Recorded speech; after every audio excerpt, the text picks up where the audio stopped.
Hey all எல்லோரும் எப்படி இருக்கீங்க? Hope you all are doing good. நீங்கள் எல்லாருமே எக்ஸ்பெக்ட் பண்ணிகிட்டு இருந்த ஒரு vlog தான் இன்றைக்கி நம்ம சேனலில் ஷேர் பண்ண போகிறேன். உங்கள் எல்லாருக்குமே இந்த vlog பிடிக்கும்னு நம்புகிறேன். அண்ட் என்னோடய ஹஜ்ஜு பெருநாள் எப்படி போச்சுங்கிறது தான் இந்த vlog மூலமாக நான் ஷேர் பண்ணியிருக்கிறேன்.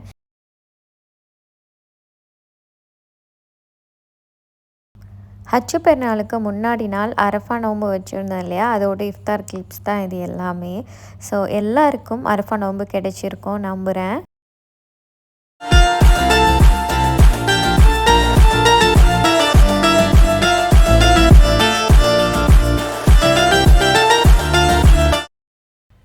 நம்மளுக்கு ஃபெஸ்டிவல் வரப்போகுதுன்னு தெரிஞ்சாலே ஃபஸ்ட் பார்க்குற வேலை மருதாணி வைக்கிறது. அதுக்கப்புறமா நாளைக்கு பள்ளிக்கு போகிறதுக்கு எல்லா ட்ரெஸ்ஸஸுமே எடுத்து வச்சிட்டோன்னா மார்னிங் ஹரிபரி இல்லாமல் குயிக்காக போகிறதுக்கு ஈஸியாக இருக்கும்.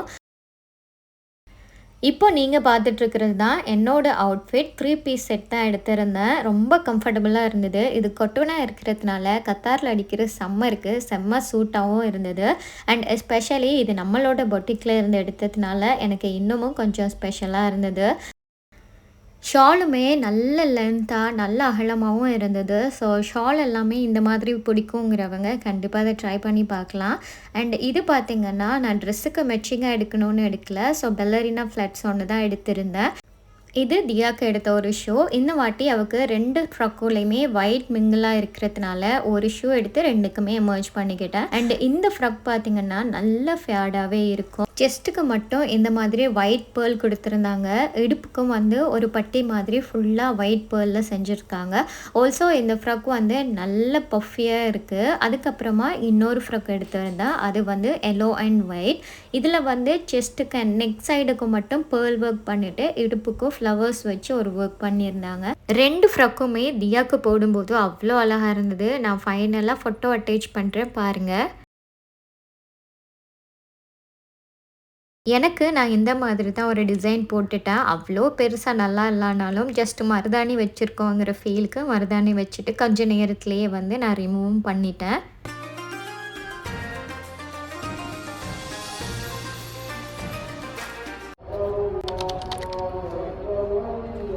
குட்டி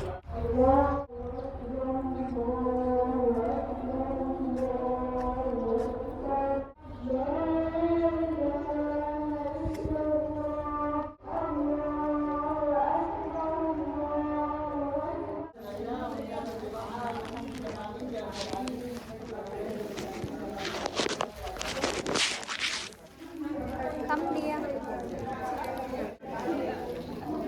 Say thank you.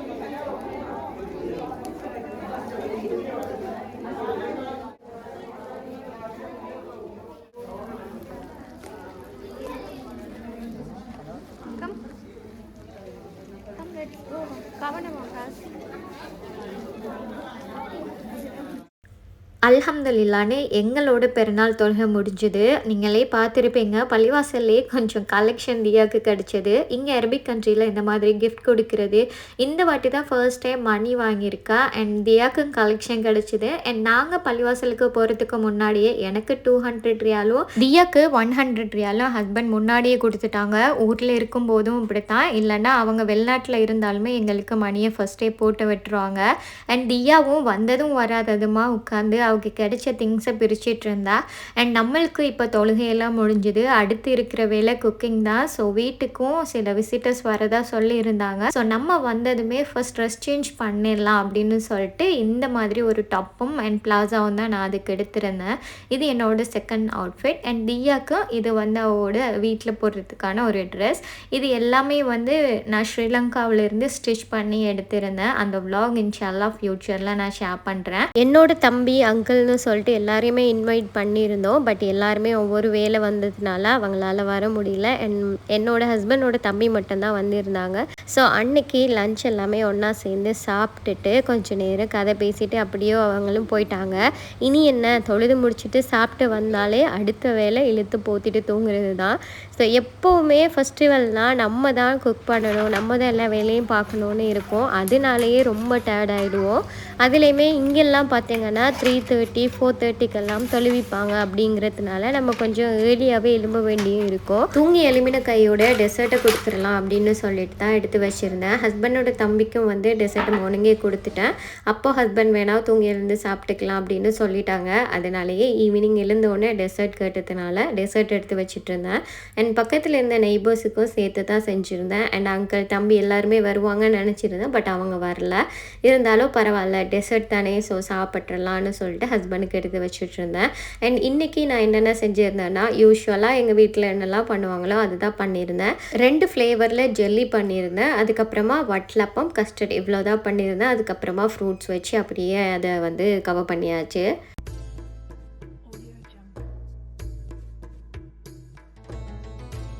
ஃபெஸ்டிவலுக்கு காலையில் எழும்பி தொலை போகணுன்னு நினச்சாலே நைட்டில் நம்மளுக்கு எவ்வளோ தான் டைம் இருந்தாலும் கூட நைட்டில் தூங்க முடியாது.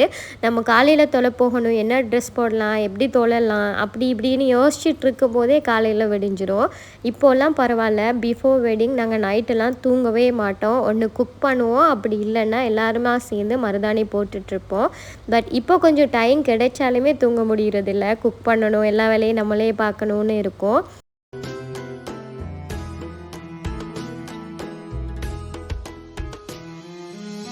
பெருநாள் முடிஞ்சதுக்கப்புறமா நல்ல ஒரு தூக்கம் கட்டாயமாக அவசியம். அதுலேயுமே கத்தார்லாம் பகல் டைமில் யாருமே வெளியே இறங்க மாட்டாங்க. ஏன்னா இப்போ சம்மர் பீக்கில் இருக்குது இல்லையா, ஸோ எல்லாருமே நைட்டில் தான் வெளியே இறங்குவாங்க. அதே மாதிரி தான் நாங்களும் ஈவினிங் டைமாக தான் கத்தாராவுக்கு போயிருந்தோம். லாஸ்ட் இயர் நான் இங்கே இருக்கும்போது கத்தாராவில் தான் நான் ஃபர்ஸ்ட் ஃபயர் ஒர்க்ஸே பார்த்தேன். பட் இந்த வாட்டி வேறு இடத்துல பார்க்கலாம், லாஸ்ட் இயரும் பார்த்தது தானே, ஸோ ஒரே இடத்துல திரும்ப திரும்ப பார்க்க வேணான்னு சொல்லிட்டு கத்தாராவில் ஃபயர் ஒர்க்ஸ் பார்க்காம ஜஸ்ட் ஒரு 8:30க்கு பிறகு போயிட்டு கொஞ்சம் நேரம் சும்மா சுத்திட்டு இருந்தோம்.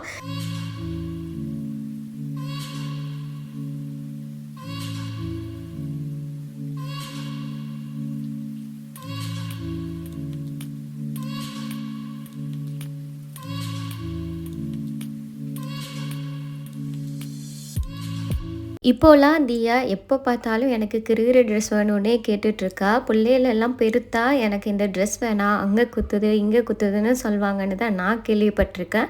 அண்ட் என்னோடய ஃபேமிலிக்குள்ளேயும் இந்த மாதிரி தான் நான் பார்த்துருக்கேன். பட் தியா பெருக்க பெருக்க எனக்கு நல்லா ரவுண்டாக கிரிகிற சட்டை வேணும் அப்படின்னு தான் கேட்குறா. அண்ட் அவளுக்கு பிடிச்ச மாதிரியே இந்த முறை 2 ட்ரெஸ்ஸுமே எடுத்து கொடுத்தாச்சு. அண்ட் மாடர்ன் ட்ரெஸ் எடுத்தாலுமே அவளுக்கு இப்போ அதெல்லாம் வேணாம், இந்த மாதிரி ட்ரெஸ் வேணும்னு தான் அவளோட ப்ரிஃபரன்ஸ் இருக்குது.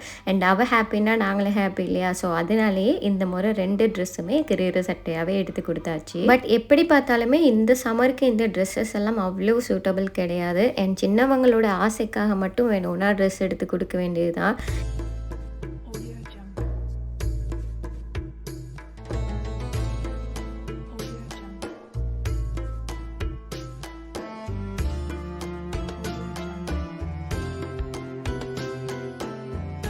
கத்தாராவை சும்மா கொஞ்சம் நேரம் ரோமிங் பண்ணிவிட்டு தியா கிட்ட தியாவோட டேடா நான் பார்க்க கூட்டிகிட்டு போகிறேன் அப்படின்னு சொல்லி ஒரு வார்த்தை சொல்லியிருப்பாங்க போல். அதை தியா ரொம்ப ஞாபகமாக வச்சுருந்து, டேடா நீங்கள் எப்படி சொன்னீங்க, என்னை கூட்டிகிட்டு போங்க அப்படின்னு சொல்லிட்டு இருந்தா. சரி ஓகே, இந்த டைம் ஒன்றுமே இருக்காது, இருந்தாலும் அவள் கேட்டதுக்காக நாங்களுமே கூட்டிகிட்டு போயிருந்தோம்.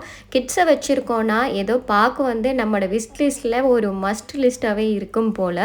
அண்ட் கிட்ஸை வந்து வச்சுருக்கிற எல்லாருக்குமே இந்த ஒரு எக்ஸ்பீரியன்ஸ் இருக்கும்னு நினைக்கிறேன். நீங்களும் எங்களை மாதிரியா இல்லை உங்களோட கிட்ஸ் வேறு மாதிரியானு மறக்காமல் கமெண்ட் பண்ணிட்டு போங்க. நைட் வீட்டுக்கு போகிறதுக்கு முன்னாடி டின்னர் எங்கே சரி எடுத்து சாப்பிட்லாம் அப்படின்னு சொல்லிட்டு ஒரு பிளான் பண்ணியிருந்தோம். எனக்கு லாஸ்ட் இயர் இருந்தப்போ எங்கள் வீட்டுக்கு பக்கத்துலேயே ஸ்ரீலங்கன் ரெஸ்டாரண்ட் ஒன்று இருக்கும். நான் ஆல்ரெடி அதை பற்றி நிறைய விளாக்ஸில் சொல்லியிருப்பேன், வில்பத்து ரெஸ்டாரண்ட். எனக்கு அங்கே சாப்பிடணும் போலவே இருந்தது. அதுலேயுமே நம்ம ஒரு ஸ்பெஷல் கொத்த ரொட்டி, கிழங்கு, பாவத்தெல்லாம் சாப்பிடணும் போலவே இருந்தது. அதுலேயுமே அவங்க ஒரு ஸ்பைசி சம்பல் கொடுப்பாங்க பாருங்கள், அதுதான் டாப் நாச். எனக்கு அதை சாப்பிடணும் போலவே இருந்ததுனால ஹஸ்பண்ட் கிட்ட அங்கேயே போகலான்னு சொல்லிட்டேன். ஃபைனலி அங்கே போய் கொத்த ரொட்டி, கிழங்கு, பாவத்தெல்லாம் எடுத்து நல்லா சாப்பிட்டுட்டு அதுக்கப்புறமா வீட்டுக்கு கிளம்பிட்டோம். இதுக்கப்புறமா நீங்கள் பார்க்க போகிற எல்லா விளாக்ஸுமே நெக்ஸ்ட் டேலேருந்து தான் வரும். பெருநாளுக்கு 4 நாள் லீவு கொடுத்துருந்தாங்கங்கிறதுனாலேயே நம்மளும் நல்லா 4 நாளே என்ஜாய் பண்ணணுங்கிறது தான் எங்களோட பிளானில் இருந்தது. முடிஞ்ச அளவுக்கு எங்கே போக முடியுமோ அங்கே போயிடலாம் அப்படின்னு சொல்லி தான் பிளான் இருந்தது. அண்ட் அதனால் காலையிலே வந்து மிர்காப் மால் போயிருந்தோம். ஆல்ரெடி எங்களுக்கு பெருநாள் சொல்லி தந்தாச்சு. இருந்தாலுமே இந்த மெஷினை கண்டதும் புது நோட்டு மாற்றிடலாம் அப்படின்னு சொல்லிட்டு தியாவுக்கு 100 ருபீஸை அப்படியே 5 ருபீஸாக மாற்றி மொத்தமாக 20 தாள் தியா தியாவோட கையில் புது நோட்டாகவே கொடுத்துருந்தாங்க. தியா இப்போ சின்ன பிள்ளையா இருக்கிறதுனால அவൾക്ക് மணியோட அருமை தெரியாது இல்லையா, அதனால ஏதோ ஒரு பேப்பரை கையில் வச்சிட்டு இருக்கிற மாதிரியே வச்சுட்டு இருந்தா, அது அங்கே இங்கே விழுந்துட்டு இருந்தது. அதனால நான் அப்படியே வாங்கி வச்சுக்கிட்டேன். கிட்ஸாக இருக்கும்போது அந்த மணியோட அருமை தெரியாது, பட் அவங்க கொஞ்சம் பெருத்து வரும்போது தான் மணி கலெக்ட் பண்ணுற ஐடியாவே வரும். அதுலேயுமே ஈத் ஃபெஸ்டிவல் டைம்லலாம் பார்த்திங்கன்னா புது நோட்டு யார் தருவாங்க அப்படின்னே இருக்கும்.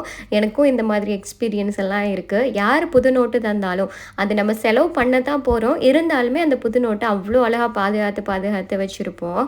அண்ட் மிர்காப் மால் அப்படியே கொஞ்சம் நேரம் சும்மா சுற்றி பார்த்துட்டு இருந்தோம். அண்ட் தியா வந்து டாக்டர் செட் கேட்டுட்டு இருந்தா. இந்த கிட்ஸுக்கு நம்ம எவ்வளோ திங்ஸ் வாங்கி கொடுத்தாலும் திரும்ப திரும்ப அதுவே தான் வாங்கணும்னு இருக்கும் போல். எப்போ பார்த்தாலும் வாங்கினதையே வாங்கி கேட்டுட்ருப்பாங்க. ஸோ பக்கத்துலேயே டைஸோ இருந்தது. அங்கே போயிட்டு அவൾക്ക് ஒரு டாக்டர் செட்டும் வாங்கி கொடுத்தாச்சு. அங்கேயே அவங்க ஒரு ஈத் முபாரக் பலூனுமே கொடுத்தாங்க. அண்ட் இதெல்லாம் முடிச்சுட்டு டைம் வந்து லன்ச் டைம் ஆகிடுச்சு. ஸோ பக்கத்தில் எங்கே நல்ல ரெஸ்டாரண்ட் இருக்குதுன்னு தேடுறதுக்கே ஒரு 1/2 hour போயிடுச்சு. கடைசியாக ஒரு ரெஸ்டாரண்ட்டை கண்டுபிடிச்சோம். ராயல் ஓர்கிட்னு நினைக்கிறேன். அங்கே போயிட்டு நல்லா லஞ்சையுமே சாப்பிட்டாச்சு. என்ன பிளான்னா, இன்றைக்கி ஃபுல்லாக வீட்டுக்கு போகிற ஐடியாவே இல்லை. காலையிலேருந்து நைட்டு வரைக்கும் நல்லா ரோமிங் பண்ணிவிட்டு அதுக்கப்புறமா வீட்டுக்கு போகலான்னு தான் பிளான் இருந்தது. ஹஸ்பண்டுக்கு இருக்கிற அந்த 3-4 நாளையுமே கொஞ்சம் வெளியில் செலவு பண்ணலாம். ஏன்னா இங்கே ஃபேமிலியோடு இருக்கிறவங்களுக்கு ஆஃபீஸில் எப்போ லீவு கொடுக்குறாங்களோ அப்போ தான் சுற்றுற மாதிரி இருக்கும். அதுலேயுமே கிட்ஸ் வச்சுருக்கோன்னா அவங்கள வீட்டுக்குள்ளேயே வச்சுருக்கிறது அவங்களுக்கும் போரிங்காக இருக்கும், நம்மளுக்குமே ரொம்ப கஷ்டமாக இருக்கும் இல்லையா. ஸோ அதனாலே வெளியில் கூட்டிகிட்டு போகிற மாதிரி இருக்கும். தேங்க்ஃபுல்லி ஹஸ்பண்ட் ஆஃபீஸுக்கு போயிட்டு வந்து டயர்டாக இருந்தாங்கன்னா பக்கத்துலேயே ஒரு பார்க் இருக்குது, அங்கே நான் கூட்டிகிட்டு போயிட்டு ஒரு 10-20 நிமிஷம் இருந்துட்டு வந்துடுவோம். அண்ட் நைட்டு எங்களோட பிளான் என்னவா இருந்துச்சுன்னா தக் லைஃபுக்கு போகலான்னு தான். ஸோ மூவி வந்திருக்குன்னு கேள்விப்பட்டதும் நிறைய ரிவ்யூ பார்த்தாங்க ஹஸ்பண்ட் அண்ட் ஹஸ்பண்டோட தம்பி. ரிவ்யூஸ் எல்லாமே ஒரு ஆவரேஜாக தான் இருந்ததுன்னு எல்லாருமே சொல்லியிருந்தாலும் ஹஸ்பண்டோட தம்பிக்கிட்ட நாங்கள் சொல்லிட்டோம் சரி இன்றைக்கி போகலான்னு. அப்போது ஹஸ்பண்ட் சொன்னாங்க ரிவ்யூஸ் இந்த மாதிரி இருக்குது போகணுமா அப்படின்னு கேட்டிருந்தாங்க. சரி ஓகே நம்ம வரோன்னு சொல்லிட்டு நாங்கள் போயிருந்தோம். கடைசியாக படத்தை பார்த்ததுக்கு அப்புறம் தான் தெரிஞ்சுது படத்தோட பேர் மட்டும் தக் லைஃப் இல்லை, பார்க்குற உங்களுக்கும் அது தக்குதான்னு. ஸோ யாரெல்லாம் இந்த படத்தை பார்த்துட்டு கொடுத்த காசு வேஸ்ட்டுடா தேட்டருக்கு அண்ட் இவ்வளோ டைம் செலவழித்து பார்க்கக்கூடிய படமே இது இல்லைங்கிறத நீங்கள் ஃபீல் பண்ணீங்கன்னு சொல்லி மறக்காமல் கமெண்ட் பண்ணிட்டு போங்க. என்ன கேட்டால் நான்லாம் 10 நிமிஷத்துலேயே தேட்டரை விட்டு ஓடிருப்பேன், அந்த மாதிரி இருந்தது. உண்மைக்குமே இந்த கமல்ஹாசனோட ஃபேன்ஸும் சிம்புவோட ஃபேன்ஸும் கொதிச்சு எழும்பி வந்துடாதீங்க. ஜஸ்ட் படம் உண்மைக்குமே நல்லா இருந்துச்சா இல்லையாங்கிறத மறக்காமல் சொல்லிட்டு போங்க. என்னதான் இருந்தாலும் ஒரு கம்பேக் கொடுக்கும்போது சிம்புவாச்சும் யோசிச்சிருக்கலாங்கிறது என்னோட பர்சனல் ஒப்பீனியன்.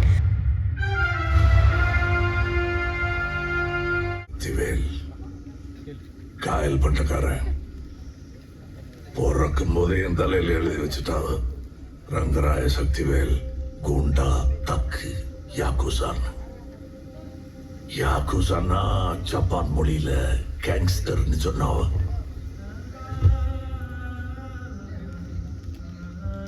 யமனுக்கு என்ன ரொம்ப பிடிக்கும், தேடி தேடி வருவான்.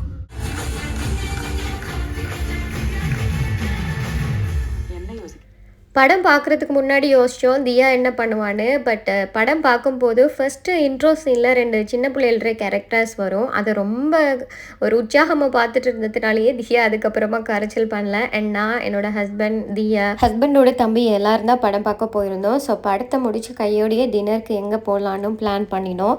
8:30 ஷோ தான் நாங்கள் புக் பண்ணியிருந்தோம் மூவி பார்க்குறதுக்காக. ஸோ படம் பார்த்துட்டு வெளியில் வரும்போதே 12 மணி ஆகிடுச்சு. ஸோ சாப்பிட்ற இடமும் பக்கத்தில் இருக்கணும் 2 பேருக்குங்கிறதுனால கேஎஃப்சி தான் போயிருந்தோம். ஸோ மிச்ச நாளைக்கு அப்புறமா கேஎஃப்சி சாப்பிட்ட ஒரு ஃபீலிங். ஸோ அதுக்கப்புறமா கொஞ்சம் பிக்சர்ஸ் எல்லாமே ஆட் பண்ணியிருக்கிறேன் பாருங்கள். அண்ட் தியாவோட 2 ட்ரெஸ்ஸுமே இது தான். அண்ட் இதுக்கப்புறம் வர வீடியோஸ் எல்லாமே நிறைய இருக்குது. அதுக்கு நீங்கள் பண்ண வேண்டியது நம்மளோட சேனலை மறக்காமல் சப்ஸ்கிரைப் பண்ணி வச்சுக்கோங்க. கூடவே இருக்கிற பெல் ஐக்கானை கிளிக் பண்ணிட்டீங்கன்னா நான் எப்போ வீடியோ போட்டாலுமே உங்களுக்கு இன்ஸ்டண்ட்டாக நோட்டிஃபிகேஷன் வரும். அண்ட் நீங்கள் இப்போ தான் நம்மளோட vlog ஃபர்ஸ்ட் டைம் பார்க்குறீங்களா இருந்தால் மறக்காமல் உங்களோட ஃப்ரெண்ட்ஸ் அண்ட் ஃபேமிலி கூடவும் ஷேர் பண்ணிக்கோங்க. இவ்வளோ நேரம் பொறுமையாக வீடியோவை பார்த்துட்டு இருந்ததுக்கு தேங்க்ஸ் ஃபார் வாட்சிங். இன்னும் ஒரு இன்ட்ரெஸ்டிங்கான vlogல சந்திக்கலாம். until then take care. vlog கொஞ்சம் லேட் ஆனதுக்கு சாரி.